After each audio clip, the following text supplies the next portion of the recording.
So I'm going to talk about the problem with overkill on a hobby. And today it's a specific piece of equipment that I think is probably my highest buyer's remorse out of anything I have ever invested in. So I have a problem.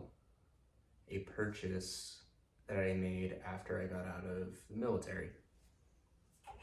I have an Intellian V80G satellite antenna.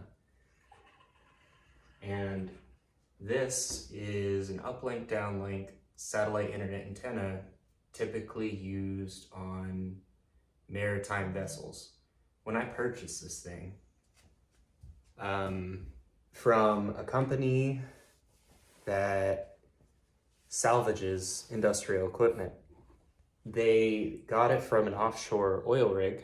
That was how it arrived, all beaten up, bruised. When I got it, I had an apartment. I was trying to disassemble it in order to get it into my apartment and see if I could work on it and do some testing in the apartment. Well, it didn't fully fit in there, and I was kind of in panic mode, trying to take it apart so I could get it in my apartment.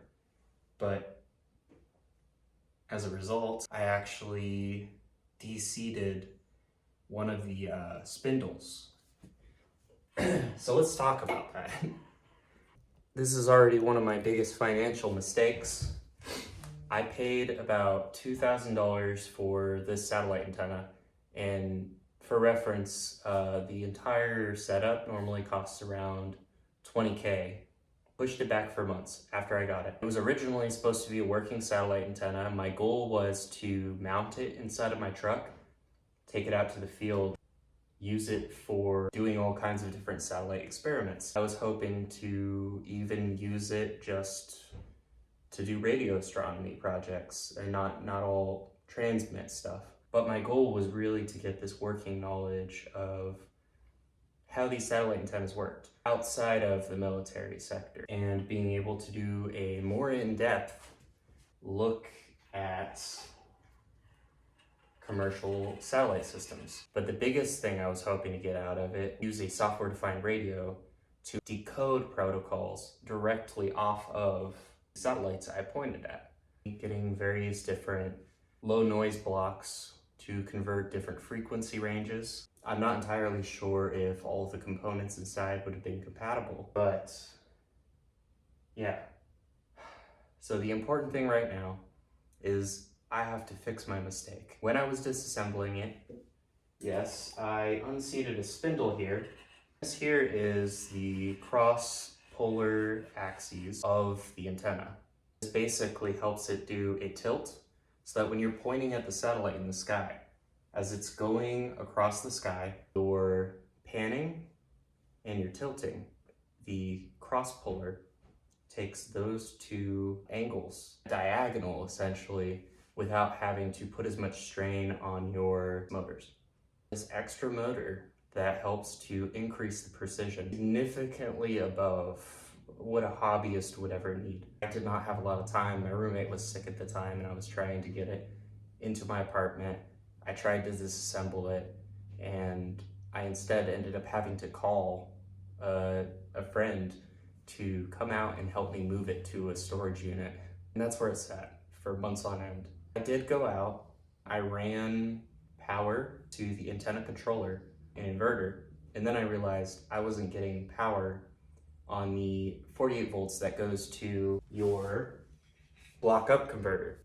And these are transmitters, so they require higher voltages, higher power. That blew. Ended up troubleshooting my ACU that I got, and this was from an entirely different person. They were saying, it's a working ACU. I always do this when I buy things on eBay. I make absolutely certain that the person selling it to me is giving me something working, or if it's going to be something that's for parts only, where they're able to give me a broken thing. So he was saying, no, 100% it should work. And then I proved to him I wasn't getting my 48 volts to my buck. I was able to order the new power supply, install it, go back out there to the storage unit, run my inverter on my truck, hook it up to my buck, test everything, except I didn't get to test it in the bed of my truck because I was one person. So I had to inhibit transmit because it was inside of the storage unit, and the metal walls just create reflections which can damage your transmitter. So I didn't want that. So I have yet to get this thing out on a successful field test. I ended up getting into an accident that declared a total loss on my truck. Ended up just going and buying a car. I was going through a whole turn of life events when I got this thing. So it felt like a huge additional burden that I placed on myself.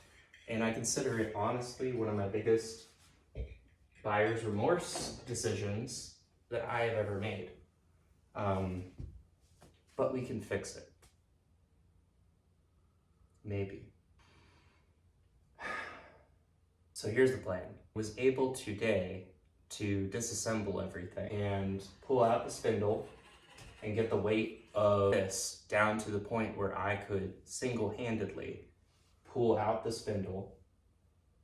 And I did do a little bit of paint damage, but that is why I'm selling this thing for significantly less. Overall, the amount of money I've spent on this thing, closer to a maximum of $5,000. It's going to not be a lot of profit. And this is mostly for learning. And I fear that I was a little bit ambitious in the process of getting this thing and hauling it around and renting a truck to be able to haul it around. I was going through a whole mess. But the important part is, now we're here, we're in the garage, we can play around with it, and we're gonna try to get this thing to work again, to be stable again.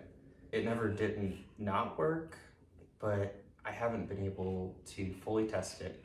And now, in the process of disassembling it, there is a possibility, a remote possibility, that it might not function now. I had to do some rethreading here. These screws that hold the spindle in got threaded. Not enough to where it wasn't functional.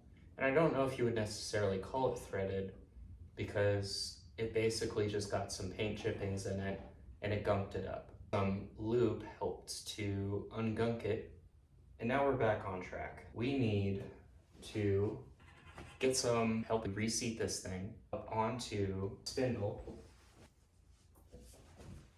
Let me find the spindle. Up onto its spindle. The issue that I had. It has to mate with this, and there's a lot of pressure being put on the shaft here, and all of this on top of that spindle. There's a lot of sensitive electronics, there's a waveguide, there's cables, there's a lot going on there. So I can no longer do this project alone.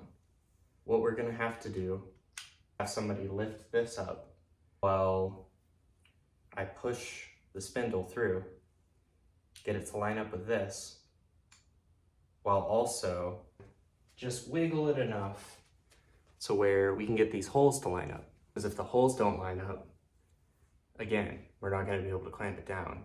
And that's the issue that I was having, that even though this was flush with this chassis here, it wasn't fully lined up, and I had to do some rotating, and it was off angle enough that I think I may have gotten some paint into the threads.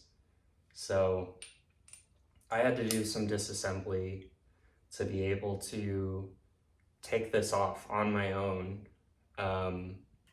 without doing damage to the antenna, the rest of the antenna, and having all that weight shifting around and making it difficult to actually like hold this bar here for the cross pull. So I will be back when everything is put back together, but I just wanted to talk about and kind of update where I was with this. Even right here, I'm still having trouble getting that to line up. We're gonna have to put this into an environment where I don't have to worry about it getting a lot of dust and dirt on it. I don't know what kind of oil it uses. I'm I'm not a mechanical person. This is new to me, so hopefully I don't make anybody too pissed off, but we're gonna figure this out.